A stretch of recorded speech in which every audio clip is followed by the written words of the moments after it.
सभी को नमस्कार, गुड इवनिंग। कैसे हो आप सभी? मैं अनिल बेनीवाल आप सभी का स्वागत करता हूं अवर्स एजुकेशन के यूट्यूब चैनल पे। एचपीएससी के द्वारा वैकेंसी निकाली गई एचसीएस 2023 का नोटिफिकेशन जारी किया गया। उस नोटिफिकेशन के बारे में हम ऑलरेडी बात कर चुके हैं, एक वीडियो के अंदर वो चीज़ें हम डिस्कस कर चुके हैं। क्या क्या क्वालिफिकेशन है, कितनी उसके अंदर पोस्ट है, क्या फीस रहेगी, सारी चीज़ें हम देख चुके हैं। तो जिनको स्टार्टिंग से देखना है वो जाकर वो वीडियो देख सकते हैं, जिसका लिंक मैं डिस्क्रिप्शन में दे दूंगा। वहाँ पर आपको बहुत सारी इंपॉर्टेंट इन्फॉर्मेशन जो है वो मिलेगी।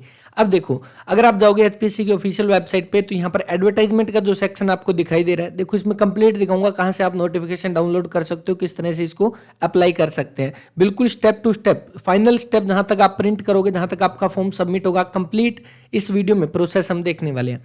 सबसे पहले देखो, आप जाओगे एचपीएससी की ऑफिशियल वेबसाइट पे, जरूरत नहीं है लिंक की, आप डायरेक्ट सर्च करके जा सकते हो। और वहां पर जाने के बाद आपको यहाँ पर एडवर्टाइजमेंट का ऑप्शन दिखाई देगा। आप एडवर्टाइजमेंट में यहाँ पर नीचे आओगे तो आपके सामने यहाँ पर दिखाई देगा, आई थिंक आपको विजिबल होगा, ये रहा, ठीक है। Advertisement number 11 of 2023 HCS x executive branch और अदर एलाइड सर्विस 2023। आप जैसे इसके ऊपर ओके करोगे, आपके सामने इसका नोटिफिकेशन ओपन होगा, ठीक है। इस नोटिफिकेशन में आपको क्या दिया गया कि अप्लाई कब से कब तक है। 16/12 से अप्लाई होने शुरू हुए थे, हालांकि 16 से शुरू नहीं हुए, ये 20 तारीख के आसपास शुरू हुए थे। 12 मार्च जो है इसकी लास्ट डेट है। 12 मार्च से पहले पहले आप सभी को इसमें रजिस्ट्रेशन करना है। बाकी कंप्लीट डिटेल हम इसमें देख चुके हैं, क्या क्या प्रोसेस रहेगा। इस वीडियो में हम ये देखने वाले हैं कि किस तरह से हम इसको अप्लाई कर सकते हैं। टोटल पोस्टें कितनी थी? 95 पोस्टों के ऊपर इस बार नोटिफिकेशन जारी किया गया है। कौन कौन सी पोस्टें थी वो एक बार उस वीडियो में आप जाकर देख सकते हैं, ठीक है। कंप्लीट प्रोसेस हमने देखा था। प्री का जो एग्जाम बताया गया वो लगभग मई के अंदर आपका पेपर होगा। मेन्स यहाँ पर बताया गया लगभग जुलाई अगस्त के आसपास आपका मेन्स का पेपर होगा। चलो अब हम देख लेते हैं जो एडवर्टाइजमेंट आपके सामने सी के आगे दिया गया, क्लिक हियर टू अप्लाई। यहाँ पर आप जैसे ही ओपन करोगे आपके सामने एक नया पेज ओपन होगा और यहाँ पर आपको दिया होगा कि आपको कौन कौन से आपको स्टेप यहाँ पर फॉलो करने हैं। एक तो आपके सामने the following step are required, कौन कौन से स्टेप होंगे वो आप सभी के सामने यहाँ पर दिए गए, ठीक है। हाँ, आई थिंक विजिबल होगा ये चीज़। आगे सबसे पहले आपको साइन अप करना है, उसके बाद आपको fill registration form and upload document करनी है, उसके बाद आपको पेमेंट करनी है। तो ये तीनों स्टेप हम देखने वाले हैं डिटेल स्टेप बाय स्टेप। आगे आपको यहाँ पर क्लिक करना है। उससे पहले देखो आपके पास क्या होना चाहिए, please use step two give general information and about and you to register the profile, ठीक है। ये स्टेप आप यहाँ पे देख लेना है। उसके बाद for profile registration you need to, एक आपके पास मोबाइल नंबर, एक ईमेल एड्रेस होना चाहिए। देखो मोबाइल नंबर वही देना जो आपका परमानेंट नंबर होता है, कहीं ऐसा ना हो बाद में जिस तरह से सीईटी के अंदर आप सभी ने किया था कि नंबर तो बंद हो चुका है, ओटीपी कहाँ से आएगा, जो भी दिक्कत है। अपना एक परमानेंट नंबर अपने पास रखो, वही हर बार दिया करो। After entering the required information online form submit form by clicking, submit करना है लास्ट के अंदर। In email and SMS contain application number login ID, आपके पास आपके रजिस्टर्ड मोबाइल नंबर पर और आपकी ईमेल आईडी पर आपको क्या मिलेगा, आपका जो रजिस्ट्रेशन नंबर या लॉगिन आईडी वो आपको यहाँ पर भेजी जाएगी, ठीक है। चलो यहाँ पर आपके सामने दिया गया move to the next step. आपको आई थिंक ये चीज़ विजिबल होगी। अच्छा मेरे पीछे है यहाँ पे, ठीक है। हाँ ये आपके सामने यहाँ पर सबसे नीचे दिखाई दे रहा है move to the next step. यहाँ पर आप रेड कलर में इसको करोगे नेक्स्ट स्टेप। आगे आपके पास दिया गया कि आपके पास यहाँ पर क्या क्या होनी चाहिए। साइन अप के बाद जो नेक्स्ट प्रोसेस होगा, सबसे पहली बात पासपोर्ट साइज फोटो होनी चाहिए। उसका साइज क्या है आपके पास, जेपीजी में फोटो होनी चाहिए। डायमेंशन यहाँ पर दी हुई है 150x150 या 100x100 के साइज में होनी चाहिए और मैक्सिमम 200 KB तक की फोटो होनी चाहिए। ये पहले इसीलिए बता रहा था ताकि ये सारी चीज़ें आप ऑलरेडी अपने पास तैयार करके रखो, जैसे साइट पर जाओगे वहाँ पर डायरेक्ट इसको अपलोड कर सकते हैं। आगे देखो अपलोड सिग्नेचर करने, उसका मैक्सिमम साइज 50 KB होना चाहिए। बाकी पिक्सल देर का 50x50, 150x150, ठीक है। तो ये फोटो और साइन ये आपको जेपीजी में करना है। बाकी जो भी डॉक्यूमेंट होंगे वो सारे के सारे आपको पीडीएफ फॉर्मेट में अपलोड करने हैं, ओके ठीक है। इसके बाद चलते हैं आगे, प्रोसीड नेक्स्ट करोगे तो आपके सामने यहाँ पर पेमेंट का ऑप्शन आएगा, ठीक है। यहाँ पर पेमेंट आप सभी को करने हैं, ठीक है। पेमेंट करने के बाद आपको डाउनलोड एंड रिटेन कॉपी, जो भी आपकी पेमेंट होगी उसकी आपको कॉपी जो यहाँ से सेव कर लेनी होगी। आगे देखो रजिस्टर नाउ का यहाँ पर ऑप्शन दिया गया, अब मेरे पीछे होगा शायद, इसको रजिस्टर नाउ कर लेना, ठीक है। अब रजिस्टर नाउ करने के बाद आपके सामने एक प्राइवेसी पॉलिसी दी गई, इसको पढ़ना वरना स्किप कर देना, कोई दिक्कत नहीं। इसने पूछा कि हम आपका डाटा क्यों ले रहे हैं, ये सारी चीज़ें इसके अंदर दी गई है। अभी हम इसमें स्टार्ट करते हैं प्रोसेस को, ठीक है। मैं एक बार इसको थोड़ा सा इधर कर लेता हूँ,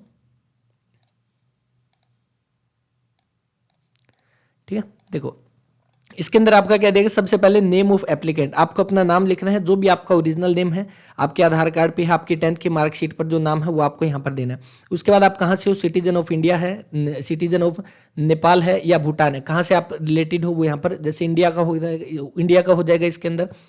आगे इसके अंदर आपके पास डोमिसाइल ऑफ हरियाणा यहाँ पर होगा तो आप यहाँ पे ओके कर दोगे इसमें। अगर आपके पास है तो आपसे क्या मांगेगा, यहाँ पर फैमिली आईडी मांगेगा और आपको यहाँ पर फैमिली आईडी फिल करनी पड़ेगी। ठीक है, तो फैमिली आईडी फिल करोगे, उसके बाद आपको ये पूछेगा मेल हो या फीमेल हो। उसके बाद आपसे ये पूछेगा किस कैटेगरी से आप बिलोंग करते हो, ईडब्ल्यूएस है, जनरल है, यानी कि हरियाणा के बारे में दिया गया। अदर स्टेट का जो भी कैंडिडेट होगा वो डायरेक्ट कहाँ पर जाएगा, जनरल के अंदर जाएगा। और वहीं पर अगर मैं इसके अंदर ये कर देता हूँ कि मेरे पास डोमिसाइल नहीं है तो मैं कहाँ पर जाऊँगा, तो मैं सीधा ही जनरल में चला जाऊँगा। ठीक है, मतलब आपके पास डोमिसाइल होगा तो आप हरियाणा में काउंट होगे, वरना अदर स्टेट वाले जितने भी हैं चाहे वो किसी भी कैटेगरी से वो जनरल में चले जाएंगे। ठीक है, यहाँ पर मैं इसको ये कर देता हूँ यस, और उसके बाद यहाँ पर कैटेगरी में ईडब्ल्यूएस यहाँ पे फिल कर देता हूँ। आगे आपको यहाँ पर आधार कार्ड यहाँ पर नंबर फिल करना है। उसके बाद have you worked and are you presently, यानी कि आप किसी भी गवर्नमेंट डिपार्टमेंट या कहीं पर काम कर रहे हो तो यस कर दो, वरना नो कर दो। यस करोगे तो आपसे वहाँ की डिटेल मांगेगा। Are you an employee of Haryana government, अगर कोई एम्प्लॉई है तो वो यहाँ पर यस करके अपनी डिपार्टमेंट की डिटेल दे सकता है, अपनी डिटेल दे सकता है, वरना जो नो वाले हैं वो यहाँ पर नो कर सकते हैं। ओके, आगे दिया गया पीडब्ल्यूडी, यानी कि कोई हैंडीकैप डिसेबिलिटी के बारे में है तो यहाँ पर नो करोगे, यस करोगे तो आपसे डिटेल मांगेगा, कोई दिक्कत नहीं। आगे एक्स सर्विसमैन और इसके बारे में पूछा गया, एक्स सर्विसमैन आप हो तो यहाँ पर इसके बारे में नोट एप्लीकेबल कर दोगे अगर आप नहीं हो एक्स सर्विसमैन से रिलेटेड, और अगर हो तो आप यहाँ पे बता सकते हो डिसेबल्ड ईएसएम या other ESM of Haryana other than disabled ESM. ठीक, तो ये यहाँ पर इसमें कर देना, बाकी नो वाले जो नोट एप्लीकेबल कर देना। ओके, आगे यहाँ पर आपको डेट ऑफ बर्थ आपकी फिल करनी है। डेट ऑफ बर्थ फिल करने के लिए आप यहाँ पे सबसे पहले जाओगे, डेट ऑफ बर्थ फिल करने के लिए आपको जाना पड़ेगा किसके अंदर, एक सेकेंड देखो, तो इसमें देखो आप यहाँ पर जैसे नीचे डेट ऑफ बर्थ के पास जाओगे तो यहाँ पर जैसे इसमें ओके करोगे, सबसे पहले आपको क्या फिल करना है, यहाँ पर ईयर पे ओके करना है। ठीक है, वरना आपका यहाँ पर ओके नहीं होगा इसके अंदर। तो जैसे ही आप यहाँ पर ईयर पे ओके करोगे फिर आपके सामने मंथ दिखाई देगा, फिर आप मंथ पे ओके करोगे, फिर आप यहाँ पे जो है डेट ऑफ बर्थ इसके अंदर फिल कर सकते हो। इस तरह से आप यहाँ पे डेट ऑफ बर्थ अपनी फिल कर देना। आगे आपके सामने आपकी डेट और कंप्लीट यहाँ पर डिटेल दी होगी, उसके बाद आपको ईमेल एड्रेस फिल करना है और आपको मोबाइल नंबर, और उसके बाद आपको यहाँ पर कंटिन्यू पर क्लिक करना है। तो इतना काम आप करोगे, फिर कंटिन्यू करते हैं, मैं आपको करके दिखाता हूँ नेक्स्ट स्टेप पर हमारा क्या आता है। उसके बाद जैसे ही आप यहाँ पे सारी चीज़ फिल करके सबमिट करते हो ना, तो आपके सामने एक चीज़ ऑप्शन होगी कि आपने जितनी भी चीज़ भरी है वो बिल्कुल ठीक है, तो ओके करो। जैसे ही आप ओके करते हो आपके पास एक मेल आईडी पर एक आपके फ़ोन नंबर पे ओटीपी आता है, वो ओटीपी आपको यहाँ पर फिल करना है। सबसे नीचे ऑप्शन मिलेगा आपको ओटीपी फिल करने का, वहाँ पर जाने के बाद आप मोबाइल नंबर वाला और अपने ईमेल वाला ओटीपी जो है यहाँ पर फिल कर देना। ओटीपी फिल करने के बाद आपके पास एक टेक्स्ट मैसेज आएगा, उस टेक्स्ट मैसेज में आपके पास क्या दिया होगा, आपके पास आपकी रजिस्ट्रेशन यानी आपकी यूजर आईडी, आपका पासवर्ड आपको शो होगा, यानी कि आपके पास एक तरह से आपकी डिटेल आ जाएगी, वो आपको बाद में भी काम आएगा। और आपने जो भी अपनी डिटेल फिल करी है वो आपके सामने यहाँ पर सारी दी होगी। अब ये इनकम्प्लीट दिखा रहा है क्योंकि अभी तक आपने सबमिट नहीं किया। उसके बाद सबमिट करोगे, फिर बेसिक डिटेल हमें फिल करनी है, फिर एजुकेशन क्वालिफिकेशन, फिर डॉक्यूमेंट अपलोड करने हैं। तो चलिए अगला स्टेप यहाँ पर देख लेते हैं क्या रहेगा। तो सबसे नीचे जाने के बाद आपको इसको सबमिट कर, सबसे नीचे आपको दिखाई देगा सेव एंड कंटिन्यू, इस पर जाने के बाद आपको ओके करना है।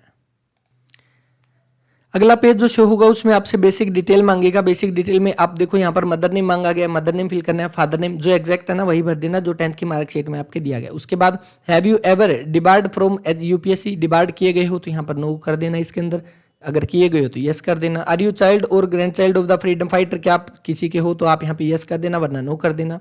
Have you ever been convicted by criminal court, yes कर देना, वरना नो कर देना यहाँ पे। अगर आप स्पोर्ट्स पर्सन है, are you eligible an eligible sports person of Haryana, ठीक है, हो तो यस कर देना, वरना नो कर देना।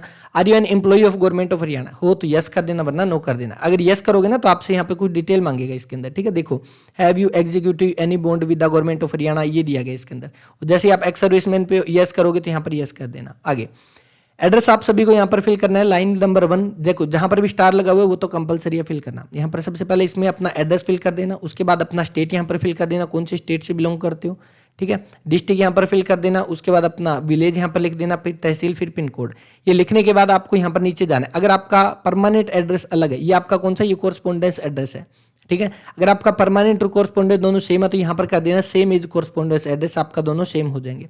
आगे इसमें जाओगे, अगर अलग अलग है तो अलग अलग कर देना। आगे आपसे बैंक डिटेल मांगी गई है कि अगर किसी तरह से रिफंड होगी या किसी तरह फीस वापस करनी होगी तो आप किस अकाउंट में पैसे चाहते हो, आएंगे तो नहीं लेकिन भर देना इसके अंदर। तो name of the account holder, यहाँ पर बैंक नेम, यहाँ पर आपका अकाउंट नंबर, फिर बैंक नेम, फिर आपसे IFSC कोड यहाँ पर मांगेगा। आगे पोस्ट प्रेफरेंस आपसे भरवाई जाएगी कि किस किस पोस्ट के अंदर आप अप्लाई करना चाहते हो। यहाँ पर जितनी भी पोस्टें दी गई सभी देखो, एक पहली बात अगर आपने एक फिल कर दी तो वो दूसरा उसके अंदर आप फिल नहीं कर सकते, ठीक है। जैसे यहाँ पर सिविल सर्विसेज है, ये सारी की सारी आप आप एक एक करके अपनी प्रेफरेंस, ये प्रेफरेंस है, अगर आपकी अच्छी रैंक आएगी तो आप सबसे पहले किस में जाना चाहते हो उस अकॉर्डिंग इसको फिल करना, ठीक है। हाँ, इसको तो एक एक करके आप फिल कर लेना, सारी की सारी, कोई दिक्कत नहीं है। आगे इसमें नीचे जाओगे तो आपसे मांगेगा हाइट और चेस्ट, और हाइट, चेस्ट एक्सपेंडेड और अनएक्सपेंडेड, ठीक है। इसका रीजन ये है कि आप जानते हो इसके अंदर आपकी डीएसपी की पोस्ट है, उसके लिए यहाँ पर क्वालिफिकेशन मांगी गई है चेस्ट और हाइट की, तो ये नोटिफिकेशन में दिया गया। नोटिफिकेशन में जाने के बाद आप इसको देख सकते हैं, ठीक है। और वैसे भी अगर आपको देखना है तो इसके अंदर यहाँ पर देख लेंगे इसमें, पोस्ट करते इसको। देखो ये नोटिफिकेशन में दिया गया है कि जो आपकी हरियाणा पुलिस रूल के हिसाब से जो आपकी डीएसपी की पोस्ट है उसके लिए आपकी क्या क्या क्वालिफिकेशन होनी चाहिए, क्या क्या आपका फिजिकल मेजरमेंट होना चाहिए, वो यहाँ पर आपके सामने दिया गया है। तो उस अकॉर्डिंग आप यहाँ पे जो है वो फिल कर सकते हैं, ठीक है। इसके बाद अपनी बारी आती है, कहाँ पर गया, ये रहा, ठीक है। हाइट और चेस्ट इसमें फिल कर देना। उसके बाद आपको यहाँ पर please select an optional subject, mains exam जो होगा उसके बारे में मैंने आपको बताया था, एक आपका ऑप्शनल सब्जेक्ट का आपके पास एक ऑप्शन होता है, तो वहां से आप अपना एक ऑप्शनल सब्जेक्ट जो इसमें चूज कर सकते हैं। ये सारे चूज करने के बाद यहाँ पर काफी सारी लिस्ट दी गई, इनमें से आप देखोगे जो जिस सब्जेक्ट में आप परफेक्ट हो, यू मान सकते हो कि जो सब्जेक्ट आपके लिए सही रहेगा उसमें कर सकते हैं। इसमें अलग अलग दिए गए, देखो सिविल इंजीनियरिंग हो जाएगा, इकोनॉमिक्स हो जाएगा, electrical engineering, geology, geography, Indian history, law, mathematics, ये बहुत सारे दिए गए, तो इसमें अपना देख लेना और उसके हिसाब से अपना सेलेक्ट कर लेना, क्योंकि मेंस के अंदर जो आपका ऑप्शनल सब्जेक्ट है वो यही है और इसी के बारे में आपसे एक स्पेशल पेपर जो वो यहाँ पर लिया जाएगा, ठीक। चलो, इसके बाद आपको सेव एंड कंटिन्यू करना है। पहले सारी चीजें भर लेते हैं, उसके बाद नेक्स्ट स्टेप पर यहाँ पर चलते हैं। अगला स्टेप जो आपके सामने है वो है एजुकेशन क्वालिफिकेशन से जुड़ा हुआ है। यहाँ पर आपके सामने दिया गया है कि कौन कौन से फिल करने हैं। जैसे यहाँ पर स्टार मार्क होगा तो बिल्कुल कंपलसरी होगा वो फील्ड आप सभी के लिए, ठीक है। In case of grade point system और any other system not showing the marks obtain the candidate should fill percentage of the marks based on the, यानी परसेंटेज आपको यहाँ पर जो फिल करनी है, अगर ग्रेड का ऑप्शन यहाँ पर नहीं दिया गया। सबसे पहले 10th भरनी है, इसके अंदर 10th के बाद में आपको यहाँ पर अपनी बोर्ड भरना है, जैसे हरियाणा बोर्ड का हम कर देंगे, HBSC कर देंगे। सब्जेक्ट आपके कौन से, तो यहाँ पर ऑल रेगुलर सब्जेक्ट कर देना यहाँ पर, या जो भी सब्जेक्ट है उनको यहाँ पर इसमें टाइप कर देना। अगर +2 के अंदर आपके या इक्विवेलेंट है, अगर +2 है तो वो +2 कर देना, अगर किसी के बाद डिप्लोमा है तो वो इक्विवेलेंट डिप्लोमा है तो यहाँ पर इक्विवेलेंट डिप्लोमा पे ओके कर देना, ठीक है। क्योंकि हरियाणा के अंदर आप जानते हो जो भी आपका डिप्लोमा है, टेक्निकल डिप्लोमा है, वो इसके इक्विवेलेंट है +2 के। आगे आपको यहाँ पर बोर्ड लिखना है, अगर आप +2 करके CBSE से या HBSC से वो यहाँ पर वो फिल कर देना। अगर आपने डिप्लोमा कर रखा है तो आप यहाँ पर Haryana state board of technical education लिखोगे। आगे सब्जेक्ट आपके आर रेगुलर सब्जेक्ट कर देना, अगर टेक्निकल हो तो, या आर्ट से हो तो आर्ट के सब्जेक्ट यहाँ पर लिख देना, ठीक। ग्रेजुएशन आपको यहाँ पर फिल करनी है, ग्रेजुएशन किस यूनिवर्सिटी से और आपके सब्जेक्ट कौन से है यहाँ पर दिया गया। देखो किससे आपके सब्जेक्ट आर्ट है, साइंस है, कॉमर्स से की है, या अदर इक्विवेलेंट से आपने ग्रेजुएशन कर रखा है तो यहाँ पर इसमें फिल कर देना। अदर इक्विवेलेंट्स करोगे तो आपसे सब्जेक्ट मांगेगा तो वो सब्जेक्ट इसमें फिल कर देना, ठीक। ये करने के बाद आपको सबसे नीचे मांगेगा कि आपके पास 10वीं के अंदर हिंदी या संस्कृत एक सब्जेक्ट होना चाहिए। अगर आप जानते हो वैसे तो हरियाणा में अगर पेपर है तो इन दोनों में से एक सब्जेक्ट आपका मैंडेटरी है, तो वो है तो आप यहाँ पे यस करके फिर आप सेव एंड कंटिन्यू पर ओके करोगे, ठीक। आप करो, इतने मैं भी इसको कर लेता हूँ। देखो उसके बाद अपनी क्वालिफिकेशन फुलफिल करने के बाद आपको यहाँ पर दिया होगा, आपको जैसे 10वीं आपकी है तो आपको 10वीं की मार्कशीट आपको PDF फॉर्मेट में मैक्सिमम 1 MB उसका साइज होना चाहिए, अपलोड करना है, ठीक है। और उसके बाद आपको डिग्री या सर्टिफिकेट वो यहाँ पर अपलोड करना है। अब देखो अगर 10वीं आपके पास है तो आपको करने की जरूरत नहीं, आप दोनों एक ही कर देना, इधर भी 10वीं की इधर भी 10वीं की। ये किसके लिए दिया गया, ये दिया गया अगर किसी ने ग्रेजुएशन कर रखी है तो उसकी जो एक तो फाइनल मार्कशीट जो होती है जिसके ऊपर सारी डिटेल है तो वो यहाँ पर अपलोड करेगा, और जो उसकी डिग्री जो है ओरिजिनल डिग्री उसको यहाँ पर अपडेट करेगा, तो वो है डिग्री वाले सेक्शन के लिए, ग्रेजुएशन के लिए। हालांकि 10th वाले में आपको करने की जरूरत नहीं है, यहाँ पर भी आप 10वीं की मार्कशीट अपडेट करना, यहाँ पर भी आप 10वीं की मार्कशीट को अपलोड कर देना, ठीक है। करो इसको। अच्छा, नेक्स्ट उसके बाद आपको क्या करना है, यहाँ पर आपकी फोटो अपडेट करनी है आपको। आई थिंक आप सभी को दिख रहा होगा photo duly sign by the candidate. आपको क्या करना है, अपनी फोटो पर फेस के अलावा कहीं भी साइन करके उसको यहाँ पर अपलोड कर देना है। फोटो आपकी मैक्सिमम 1 MB की होनी चाहिए और JPG फॉर्मेट में होनी चाहिए। सिग्नेचर भी आपका JPG फॉर्मेट में यानी फोटो में होनी चाहिए, PDF नहीं होनी चाहिए। मैक्सिमम साइज इसका भी आपका 1 MB है। साइज यहाँ पर दिया गया या तो 100x100 आपका पिक्सल होना चाहिए, 150x150 की फोटो। साइन अगर आपका 50x50 का है, 150x150 का आपका साइन होना। ये आप डायरेक्टली कर सकते हो अपनी PC के अंदर पेंट में जाकर या एडिट में जाके। आगे हरियाणा डोमिसाइल आपको यहाँ पर अपलोड करना है, क्योंकि अगर आपने यहाँ पे हरियाणा डोमिसाइल भरा था उस टाइम पे यस किया था तो आपको यहाँ पर दिखाई देगा। अगर आपने नहीं भरा, अगर आपने बिना हरियाणा डोमिसाइल भरा है, अदर स्टेट से फिल किया है, तो आपके सामने यहाँ पर कुछ भी शो नहीं होगा, आपको सिर्फ 2 चीज़ें दिखाई देगी। कास्ट कैटेगरी का आपको यहाँ पर कास्ट सर्टिफिकेट आपको लगाना है। अगर आपने ईडब्ल्यूएस लगाया था तो वो लेटेस्ट ईयर का लगाना, जो अभी वर्तमान में चल रहा है 2022-23 का, ठीक है। 2022-23 का चलेगा 31 मार्च तक, तो वो इसमें अपडेट कर देना। पुराने वाला इसमें मत लगाना, वो नहीं चलेगा। और उसके बाद आपको यहाँ पर आई डिक्लेयर करना है, आई हैव करके फिर आपको प्रीव्यू एंड सबमिट पर ओके करना है, ठीक है। तो ये डॉक्यूमेंट अब आप इसमें पहले अपडेट करो। सारी चीज़ें फिल करने के बाद आपके सामने नेक्स्ट आ जाएगा। आपको यहाँ पर दिया होगा क्या चीज़ कि आप यहाँ से अपना जो फॉर्म है, जो आपने डिटेल अभी तक भरी है, वो सारी की सारी आपके सामने आएगी। यहाँ पर आने के बाद आप इसको एक बार चेक करेंगे, उसके बाद यहाँ पर प्रोसीड टू पेमेंट पर क्लिक करेंगे। क्योंकि अगर आपको यहाँ पर कुछ एडिट करना है, आपके सामने कंप्लीट फॉर्म आपके सामने आ चुका है। जितने भी आपने 3-4 स्टेप में डिटेल भरी है वो सारी एक पेज में शो होगी। आराम से पढ़ो, क्या कुछ गलती है, अगर नहीं है तो आप यहाँ पे प्रोसीड टू पेमेंट पर क्लिक करोगे नीचे वाले पे। अगर कुछ गलती यहाँ पर लग रही है तो आप वापस जाने के बाद वहाँ पर कुछ एडिट अगर आपको करना है तो वहाँ पर जाने के बाद आप इसमें एडिट कर सकते हैं। अब एडिट जैसे प्रोसीड टू पेमेंट पर ओके करोगे, आपके सामने यहाँ पर एक मैसेज होगा कि आपको अभी अगर आप इसको सबमिट करो ना, अगर आपने सबमिट कर दिया तो आपके पास दोबारा से एडिट करने का ऑप्शन नहीं होगा। आप फिर या तो फ्रेश आपको एक फॉर्म भरना पड़ेगा, नया भरना पड़ेगा, नए मोबाइल नंबर, नई ईमेल आईडी के साथ, या फिर आप इसको अभी से चेक कर लेना। और उसके बाद आपको अगर आपको लगता है सारी चीज़ें ठीक है तो आप यहाँ पर ओके पे क्लिक कर देना। पेमेंट पर ओके करने के बाद आपके सामने आपका नाम, आपकी ईमेल आईडी और आपको दिखा होगा आप जिस कैटेगरी से बिलोंग करते हो। जनरल कैटेगरी से अदर स्टेट हो तो 1000 रुपये, बाकी सभी का लगभग 250 रुपये फीस है, तो वो यहाँ पर आपको होगी। उसके बाद आपको यहाँ पर करना है मेक पेमेंट पर ओके। जैसे ही आप यहाँ पर ओके करते हो आपसे डिटेल मांगेगा, ऊपर एचपीसी दिया गया, टोटल पेमेंट कितनी है, उसके बाद कॉन्टैक्ट डिटेल आप सभी से यहाँ पर मांगेगा। अभी आप पेमेंट कैसे कर सकते हो, आपके सामने देखो ऑप्शन दिया गया। आप यूपीआई गूगल पे से कर सकते हो, फोन पे से कर सकते हो, कार्ड आप यूज कर सकते हो इसमें, जिसमें वीज़ा है, मास्टर कार्ड, रुपए कार्ड, या कोई भी आपके पास डेबिट कार्ड है उससे आप पेमेंट कर सकते हो। यूपीआई से आप यहाँ पे यूपीआई क्यूआर कोड से, आई थिंक इससे ठीक रहेगा, क्योंकि आपको सिर्फ यहाँ पर एक क्यूआर कोड जो वो आपको शो होगा, तो उस क्यूआर कोड से आप जो है यहाँ पर डायरेक्ट इसमें पेमेंट कर सकते हैं। मैं अभी इसमें देख लेता हूँ, फिर हम पे यूजिंग क्यूआर कोड, ठीक है। आपके सामने क्यूआर कोड शो हो जाएगा, वहां पर जाने के बाद आप इसमें पेमेंट कर सकते हैं, ठीक है। अब देखो ये दिया गया आपके सामने, कंटिन्यू एंड पे पर ओके करोगे, आपके सामने पेमेंट का ऑप्शन शो होगा। तो इस क्यूआर कोड को स्कैन करने के बाद आपके सामने यहाँ पर थोड़े से इसमें चार्ज एक्स्ट्रा लगेंगे, आई थिंक 1-1.5 रुपया एक्स्ट्रा लगेगा इसके अंदर, लेकिन फिर आप इसमें पेमेंट कर सकते हैं। जैसे ही आपका यहाँ पर क्यूआर कोड से आपका कंप्लीट हो जाएगा, यानी कि आपकी पेमेंट जो है यहाँ पर सक्सेसफुल हो जाएगी। उसके बाद और अगर यहाँ पर आपको फेल भी दिखा दे, जैसे यहाँ पर दिखाया गया कि आपकी पेमेंट भी कट जाएगी और आपको यहाँ पर दिखाएगा something went wrong, please try after some time retry, तो एक बार अभी रीट्राई मत करना, इसमें थोड़ा इसमें टाइम दो, हो जाएगा अपने आप, ऑटोमेटिक सक्सेसफुल हो जाएगी।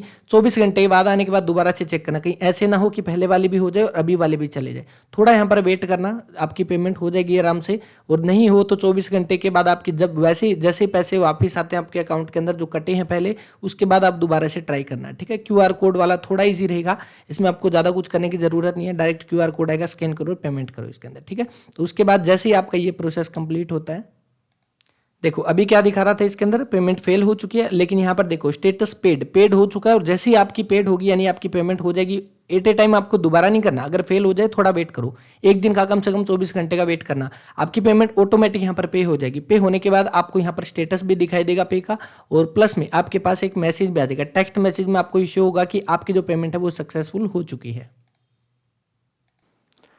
तो ये था कंप्लीट प्रोसेस, आई थिंक आपको समझ आ गया होगा। अभी आप घर पर बैठकर आराम से जो है अपना फॉर्म फिल कर सकते हैं, कोई दिक्कत नहीं। हमने एक छोटी छोटी चीज़ बारीकी से सारी चीज़ें देखी है कि क्या प्रोसेस रहने वाला है, स्टार्टिंग से लेकर प्रिंट आउट तक, पेमेंट तक हमने कंप्लीट देखा। आई थिंक कोई दिक्कत नहीं आएगी, कोई दिक्कत है कमेंट करके बता देना। और अपने पेपर की तैयारी में आप लगे रहो, जो भी इंपॉर्टेंट अपडेट आती है वो आप सभी को अवर्स एजुकेशन की यूट्यूब चैनल पर मिलती रहेगी टाइम टू टाइम, ठीक है। एडमिट कार्ड जब आएंगे, पेपर के बारे में जो भी नोटिस आएगा, सबसे पहले आपको अपडेट मिलेगी। टेलीग्राम चैनल ज्वाइन कर लेना, व्हाट्सएप ग्रुप ज्वाइन कर लेना, लिंक डिस्क्रिप्शन में है। कोई डाउट हो कमेंट कर देना। सभी अपना ख्याल रखना, पढ़ते रहे, मिलते हैं नेक्स्ट वीडियो में। धन्यवाद।